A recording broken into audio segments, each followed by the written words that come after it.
Saya harus ngomong begini ya. Kemarin saya tanda tangan surat sebagai penasihat hukum, kuasa hukum dari RRT, Roy, Rismon, dan Tifa. Jadi saya tidak bicara hanya sebagai pakar hukum tata negara, tapi juga sebagai kuasa hukum atau penasihat hukum mereka. Jadi itu penting ya, biar kemudian tidak ada dusta di antara kita. Saya bicara dalam dua layer itu ya, sebagai orang hukum tata negara dan sebagai kuasa hukum atau penasihat hukum. Jadi gini, kalau kita mengaitkan antara Demokrat dan kasus ijazah palsu, ya, pertama saya tidak ada urusan dengan Demokratnya, ya. It is not my party.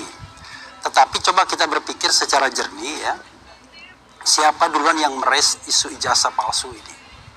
Jadi yang pertama kali meraise itu kan namanya Bambang Tri Mulyono, dan dia membuat buku Jokowi Undercover, laki-laki yang tidak punya ijazah, dan itu 2016-2017.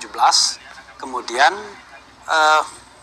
itu membesar ketika TPUA, Tim Pembela Ulama dan Aktivis yang dipimpin Egy Sujana, itu melakukan gugatan atau permohonan, sesungguhnya gugatan perbuatan melawan hukum ke pengadilan negeri. Oke, nggak ada kan unsur Demokratnya. Lalu kemudian Bambang Trinya kemudian ditersangkakan, kemudian divonis bersalah bersama Gus Nur, nggak ada Demokratnya.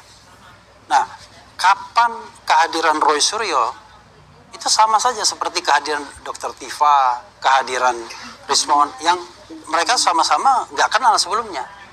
Jadi pertama kali Rismon bertemu dengan Dr. Tifa itu, Roy Suryo itu di Jogja, waktu mereka geruduk UGM.